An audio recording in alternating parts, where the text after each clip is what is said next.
to address you tonight to officially launch Cine Lokal. Cine Lokal is a historic program that will bring together all stakeholders in the film industry in a commercial platform in SM Cinemas. Not only will it provide filmmakers the opportunity to train and experience how to market and distribute their films to a wider audience, it's also an opportunity for us to create a culture of support and viewership from among our Filipino audiences nationwide. Malaki pong bagay ang audience development para po sa atin. And I hope that through Cine Lokal, we will start talking about healthy discourse and discussion on films and issues that are relevant in our society. With access to independent and alternative content, we hope for Filipino audiences to be able to identify with their culture and sense of nationalism. You have FDCP support, you have SM Cinema support, you have the President's support. With this monthly content that will be meaningful, relevant, and empowering to our regions.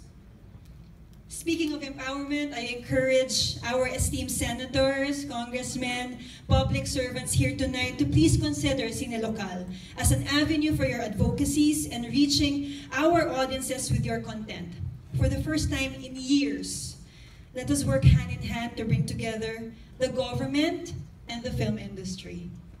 On this note, on behalf of SM Entertainment Inc. and the Film Development Council of the Philippines, I would like to thank President Duterte and his office for his all-out support ng Cine Lokal and our overall programs.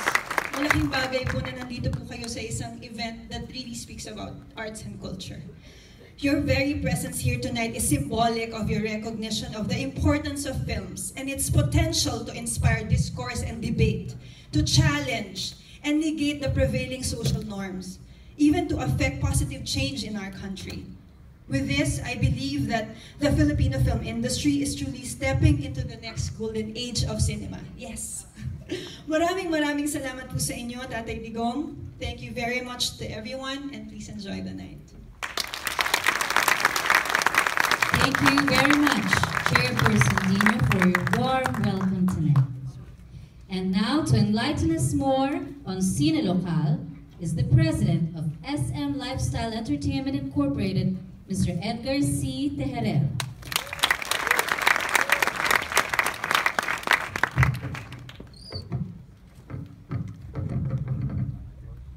President Rodrigo Duterte, FDCP Chair Lisa Dino, friends from the industry, and the media, guests, ladies and gentlemen, good evening. It gives us great pleasure to be standing here today with fellow supporters and advocates of the Philippine film industry. Tonight, we bear witness to the birth of Cine Lokal, a concept that FDCP and SM Cinema had. And now, just after only 3 months, the idea and the concept is now proudly a reality. Like FDCP, we at SM hope that Cine Lokal will not only be able to show the gems of the Philippine film industry, but also help our producers get more insight on film marketing and ultimately bring their masterpieces closer to more people. Beginning April 21, with 8 SM cinemas, all our 8 screens will show award-winning independent films throughout the year. Yes, throughout the year. No first day, no last day.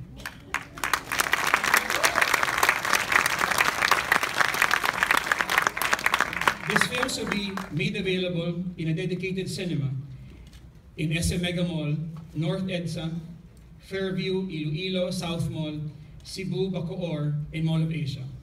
Soon, we'll also take Cine Lokal from big screen to small screen through our video-on-demand service platform called Blink, where we will launch an indie channel that will host FDCP-curated films and make it available on mobile devices and other tablets. This project is a result of the combined effort of groups with the same vision and goal for the Philippine cinema. Now, we proudly share this vision to all of you, and we urge both private and public sectors to help us harness the Filipinos' raw talent in filmmaking and storytelling. With all our dealings with Hollywood and other international studios, they all express one belief, that the Philippines is one of the most potent source of raw talent. We have only scratched the surface of the country's true potential for filmmaking. Together we can advance Filipino artistry and produce masterpieces worthy not only of our cinemas but of global attention. Thank you, ladies and gentlemen. Enjoy the movie later and the rest of the wonderful evening. Thank you. Thank you, Sir Ed, for your message. And now, may we request President Rodrigo Duterte to lead the unveiling of the marker of Cine Lokal, to be assisted by Secretary Taguiwalo, Chairperson Dino, Chairman Arenas, and Mr. Tejerero.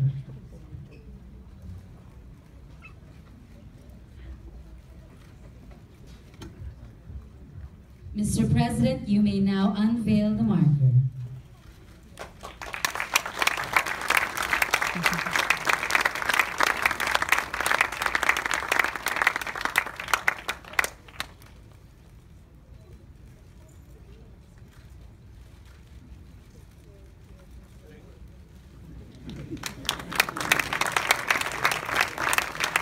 Thank you, Mr. President. Now let us all watch the Cine Lokal AVP.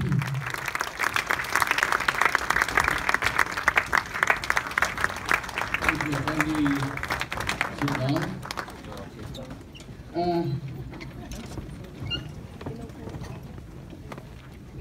Every time I am invited to talk as a guest or as a resource person, there's always a prepared speech for me by the presidential management staff. And it is good English, grammatically superior, but it does not come from my heart. And that is why I am always wondering whether to follow. I can finish this in a minute and a half. So I have to say goodbye. Because I have to go to. So, ganito na lang. Kilala naman ninyo lahat nandito. Let me just talk about our country, the Philippines. I just came from Bohol because there's an ASEAN meet there. And there was also terrorism that was encountered by the security forces. And we are in a bind because the local criminals are in cahoots or have had connections with the Abu Sayyaf in Zamboanga. At ang nangyayari dito is they kidnap itong mga small time lang dito. Those who do not want really to be carrying the kidnapped victims. So they sell them to another group which is bigger, and eventually selling it to the group in Mindanao, and then you have a problem. That is why it was very lucky indeed that the ISIS was, or a group of ISIS who were there, particularly led by Rami, yung spokesman ng Abu Sayyaf na yung maingay na mayabang, kasali siya doon. The soldier who killed him also was killed in the process. It was a dual shootout. So that when I came back from the Middle East, it was the other day, I arrived at 3 o'clock in the morning. nagkape na lang ako, then I went to see tumunta ako sa wake sa sundalo. And it was really very poignant because I for the first time, I laid a gold cross. Hindi lahat ng sundalo makakuha ng ganon. Ito si gold cross at it was awarded to him. And there's always a time when I visit to mga patay na ano, I usually make a salute to honor the guy who has served the country. Ang problema natin dito ngayon is coming from the heart, actually. My grandmother, hindi kasi alam ng lahat ko, si Moro, si Maranao. My grandfather was a Chinese. But ang papa ko from Cebu City, Danao. So I'm talking to you now about our country and what ails this country. Marami po. But let us begin with yung rebellion, medyo tabi ko na lang muna. There are so many things which you can really do or go into to improve our country. Alam mo, motion pictures mirrors life or life mirrors the movies. Ganon yan. So, it behooves upon you really to do the social aspect of what's happening to our country.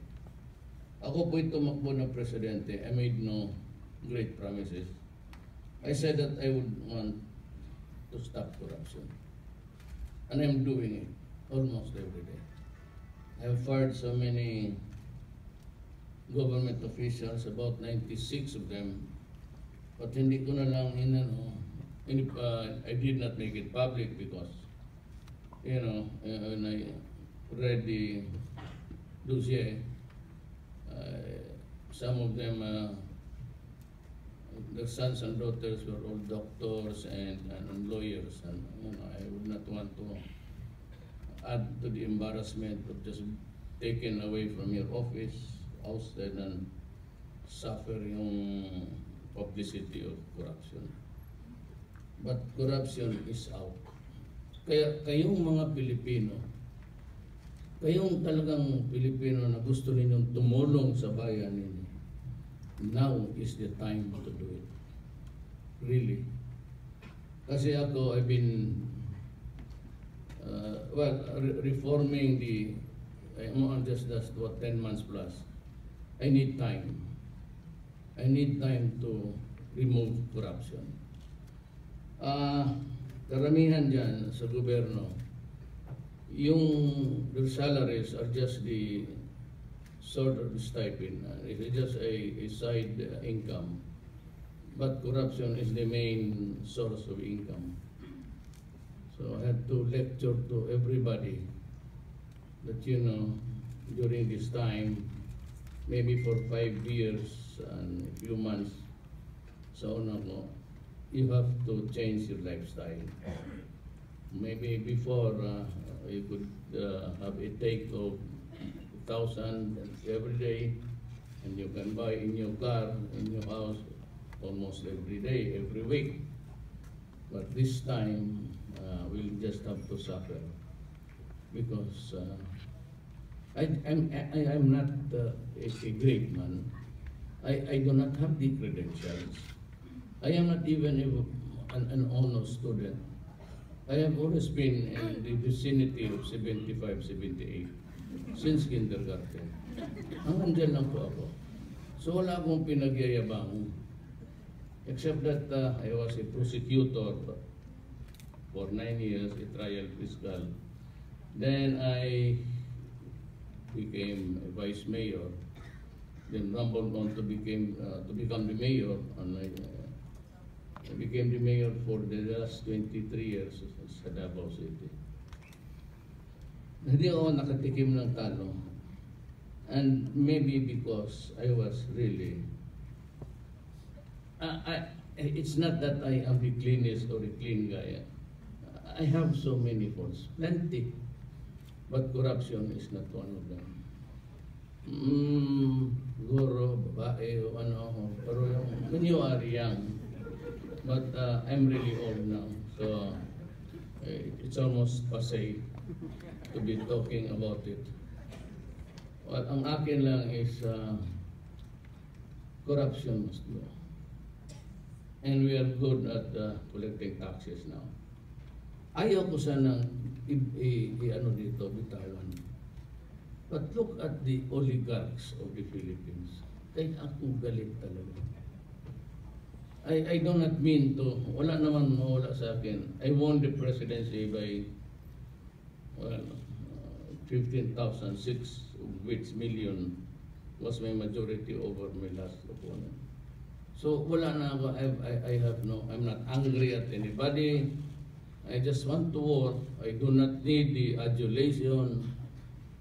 Sabi nga ni ma'am, sabi niya, you were right, I declined yung bigyan nila ako ng honoris causa.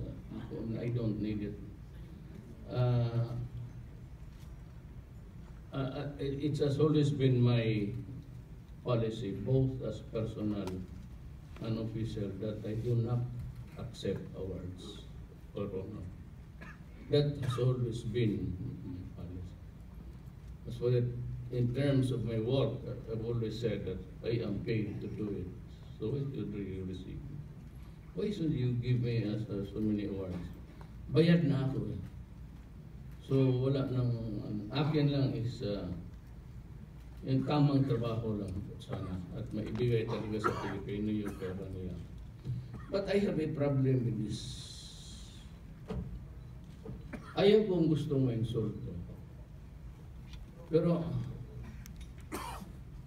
yung Mylong, ang tawag nila dyan sa Makati, it was on the government. And it is now in the name of Sanbat.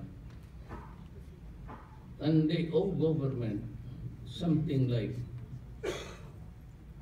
1.6 billion. That was a case that was filed several years ago. Until now, it's still in the Supreme Court. Back to the litigation.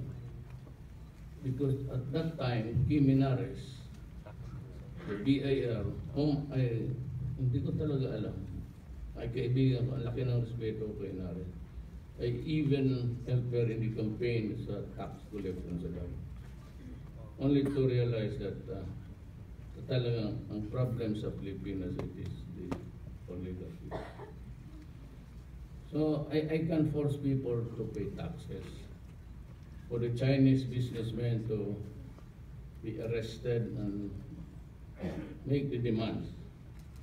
Pero itong mga mayaman, not because they have been attacking me. Matagal na ako sa politika, that's nothing to me. That's my daily bread yung mga gano'n. But